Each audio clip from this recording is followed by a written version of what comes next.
अस्सलाम वालेकुम। मैं हूं फैसल तारड़। आज 26 जनवरी 2021 है और आज दिन है मंगल का। इस वीडियो में हमने सऊदी अरब की बात करनी है।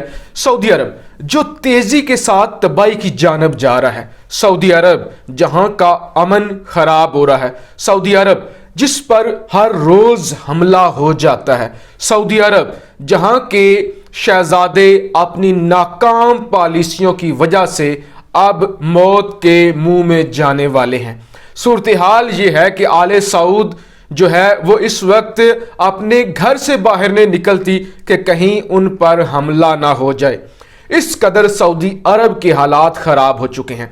23 जनवरी 2021 की अगर हम बात करें तो सऊदी अरब के कैपिटल, सऊदी अरब के दारुल हुकूमत रियाज पर 2 मिसाइल हमले होते हैं। कहा जाता है कि ये हमले हौसी बागियों ने किए हैं। ये हमले यमन से हुए हैं और यमन की जानब से या हौसियों की जानब से कोई रिस्पांस नहीं आता। वो एक्सेप्ट नहीं करते कि हमले हमने किए हैं। फिर इल्ज़ाम लगाया जाता है कि ये हमले ईरान ने किए होंगे। खैर 3 दिनों के बाद आज 26 जनवरी की सुपहर 1 बजे सऊदी वक्त के मुताबिक 1 बजे रियाज पर दोबारा से खौफनाक हमले हुए हैं। दोबारा से मिसाइलों को नाकारा तो बना लिया गया है, लेकिन जो करीबी इमारतें थी उनके शीशे टूट गए। सूरत हाल ऐसी बन गई कि जो ऐनी शाहिदीन है उनका यह कहना है कि हमें ऐसे लगा जैसे जलजला आ गया है, जमीन एक दफा कांप उठी है और करीबी इमारतों के शीशे टूट गए हैं। मैं आपके सामने दुनिया के बड़े अखबारात के स्क्रीनशॉट्स रख रहा हूं जिसमें आप पढ़ सकते हैं, देख सकते हैं कि सऊदी अरब पर कितना बड़ा हमला हुआ है। इस बारे में अभी तक सऊदी अरब का कोई भी सरकारी बयान सामने नहीं आया कि हमला किसने किया है, क्यों किया है, लेकिन जो आलमी अखबारात हैं वो इल्ज़ाम हौसियों पर लगा रहे हैं कि हौसी बागियों ने ही ये किया है कि सऊदी अरब पर उन्होंने 3 दिनों में ये दूसरी बार हमला किया है। अब इतनी खतरनाक सूरत हाल क्यों हो चुकी है? क्योंकि जब भी किसी का आप गला घोंटते हैं, जब भी किसी भी इंसान के लिए आप सारे रास्ते बंद कर देते हैं, जब आप जुल्म की इंतहा कर देते हैं, तो जो अगला इंसान होता है, जो अगला मुल्क होता है, फिर वो ये सोचता है कि हम रहें या ना रहें, हम जिंदा रहें या हम मर जाएं, लेकिन हम अपने दुश्मन को नहीं छोड़ेंगे। यही सूरत हाल है इस वक्त सऊदी अरब की कि यमन के वो हौसी जो कि मासूम हैं, यमन के वो हौसी जिनका कोई कसूर नहीं है, यमन के वो हौसी जो दहशतगर्द नहीं हैं, जो दहशतगर्द नहीं हैं, उनके बच्चों को मारा जाता है। उन पर 37 ममालिक की फौज हमला करती है, उनको मार दिया जाता है, फिर उन पर इल्ज़ामात लगाए जाते हैं। फिर जब यमन की काबीना जाती है अदन एयरपोर्ट पर, उन पर हमला हो जाता है, इल्ज़ाम फिर से हौसियों पर लग जाता है। फिर इतना ही नहीं, आलमी दुनिया में उनके खिलाफ प्रोपेगेंडा किया जाता है और अमेरिका हौसियों को आलमी दहशतगर्द कह देता है कि ये आलमी दहशतगर्द हैं। अगर कोई हौसी आपको नजर आए, देखते ही उसे गोली मार दें, क्योंकि ये टेररिस्ट है। जब आप इस कदर जुल्मो सितम की इंतहा करेंगे, जब आप उस मुल्क के साथ ताल्लुकात रखेंगे जो कि शाम के ऊपर हर रोज बमबारी करता है, जब आप उस मुल्क के साथ ताल्लुकात रखेंगे कि जिसने लबनान को कब्रिस्तान बना दिया है, लिबनान का क्या हाल है कि वहां पे इस्राएली तैयारे फ्लाई करते हैं, जब आप के अंदर इतना गरूर हो कि आप अपने बाप दादाओं को, आप अपने कजनों को, आप अपने सगे चचा को जेल में डाल दें और आपके मुल्क में आया हुआ वजीर आजम लिबनान का साद अल हरैरी, उसको आप गिरफ्तार करें, उसको आप तशद्दुद का निशाना बनाएं और आप उसे कहें कि फौरी इस्तीफा दो।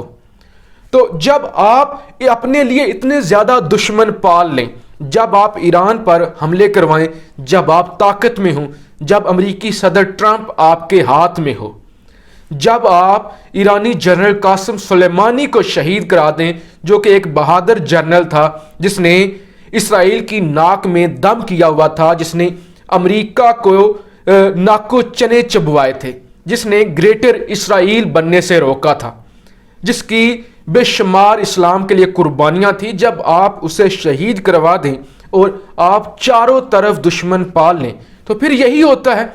अब सूरत हाल ये है कि सऊदी शहजादे गारों में छुपने पर मजबूर है, बाहर नहीं निकलते कि किसी जगह पे भी उन पर हमला हो सकता है। सूरत हाल ये है कि 37 से 40 ममालिक की फौज एक जानब है और वो निहत्ते जिनको आलमी टेररिस्ट करार दे दिया गया है वो सऊदी अरब के कैपिटल रियाज पर मिसाइल दागते हैं। अब आप सोच सकते हैं कि सूरत हाल कितनी ज्यादा कशीदा होने जा रही है। ये क्या बनेगा अगर ये मिसाइल फट जाते, अगर ये रॉकेट जो फायर किए जा रहे हैं ये फट जाएं तो सऊदी अरब में तो कयामत बर्पा हो जाए। अब सऊदी अरब किस कदर घबराया हुआ है जरा वो भी मुलाहिजा करें। अल जजीरा की खबर है, अल जजीरा में लिखा गया है कि मोहम्मद बिन सलमान चाहता है कि उसके तैयब उर्दगान के साथ अच्छे ताल्लुकात हों। जरा आप कयामत की निशानियां देखिए। अल जजीरा में लिखा गया है कि सऊदी अरब और तुर्की में ताल्लुकात बेहतर हो रहे हैं, क्योंकि 2018 के अक्टूबर के अंदर जब जमाल खशोगी का कत्ल किया गया था तो उस वक्त ताल्लुकात खराब हो गए थे तुर्की के और सऊदी अरब के। अब चूंकि सऊदी अरब और कतर के ताल्लुकात बेहतर हो गए हैं, लिहाजा कतर जो है वो सालिस बना हुआ है, वो सालिसी करवा रहा है सऊदी अरब और तुर्की में। लिहाजा सऊदी अब ये चाहते हैं, जो कि नहीं पसंद करते तुर्की को, जो कि पाकिस्तान को पर पाबंदियां लगाते हैं कि आप तुर्की के करीब ना जाएं। आप क़यामत की निशानियां देखिए कि अब मोहम्मद बिन सलमान तैयब उर्दगान के साथ टेलीफोनिक रब्ता करता है और कहता है कि हम आपके साथ अच्छे ताल्लुकात चाहते हैं। अल जजीरा की खबर में लिखा गया है कि आखिर क्यों मोहम्मद बिन सलमान अब ये चाहता है। तो सारी की सारी वजूहात बयान की गई हैं जो मैं आपको बता चुका हूं कि डोनाल्ड ट्रंप जा चुका है। अब ऐसे लगता है जैसे मोहम्मद बिन सलमान यतीम हो चुका है कि उसके हाथ में कुछ भी नहीं है। इसराइल, वो इसराइल जो खुद डरा हुआ है कि लिबनान से हिजबुल्लाह हमला करती है, शाम पे वो जंग लड़ रहे हैं। फिर जो हौसी हैं, जो यमन है, वो कहता है कि हम बेशक बचे या ना बचे, हम इसराइल या सऊदी अरब को तो नहीं छोड़ने वाले, हम इस आले सऊद या इसराइल को तो नहीं छोड़ने वाले। फिर ईरान है जो कि अमेरिका ये इशारा दे चुका है कि हम ईरान के साथ बेहतर ताल्लुकात चाहते हैं। अब चाहते हैं या नहीं चाहते, लेकिन बाइडेन जो हैं वो मोहम्मद बिन सलमान को तो बिल्कुल पसंद नहीं कर रहे। तो लिहाजा अब मोहम्मद बिन सलमान के पास सिर्फ 2 मुल्क बचते हैं, एक पाकिस्तान, दूसरा तुर्की। अब ये कोशिश कर रहे हैं किसी तरह से पाकिस्तान के साथ ताल्लुकात बेहतर हो जाएं और इसके अलावा तुर्की के साथ हमारे ताल्लुकात बेहतर हो जाएं, क्योंकि इस वक्त आले सऊद मौत के मुंह में जा चुके हैं। इतने डायरेक्ट हमले हो जाना, पहली दफा जब 23 जनवरी को हमले किए गए हैं तब भी रियाज पर किए गए हैं। आप दूसरी दफा 3 दिन के बाद जब किए जा रहे हैं फिर भी रियाज पर किए जा रहे हैं, सऊदी अरब के कैपिटल पर किए जा रहे हैं और पूरी दुनिया का मीडिया इसे कवरेज दे रहा है। तो आप समझ सकते हैं कि आले सऊद के लिए कितना बड़ा खतरा मौजूद है। फिर ये हमले हमें मुस्तकबिल की तरफ हमारा तायन करते हैं कि मुस्तकबिल में क्या होने जा रहा है, मुस्तकबिल के हालात कितने खराब होने जा रहे हैं कि आज ये नौबत आ चुकी है कि चाहे ईरान करता है, चाहे हौसी करते हैं, चाहे कोई तीसरा मुल्क कर रहा है, सऊदी अरब के शहर रियाज पर एक हफ्ते में ये दूसरी दफा हमले हुए हैं। लिहाजा मोहम्मद बिन सलमान अब पाक आर्मी से मदद मांगेगा, अब वो तुर्की से मदद मांग रहा है। यानी ये वक्त आ चुका है, इनका गुरूर इस कदर खाक हो चुका है कि जिनको ये पसंद नहीं करते थे आज उनसे मदद मांग रहे हैं। यकीनी तौर पे अब ये पाक फौज से भी रब्ता करेंगे।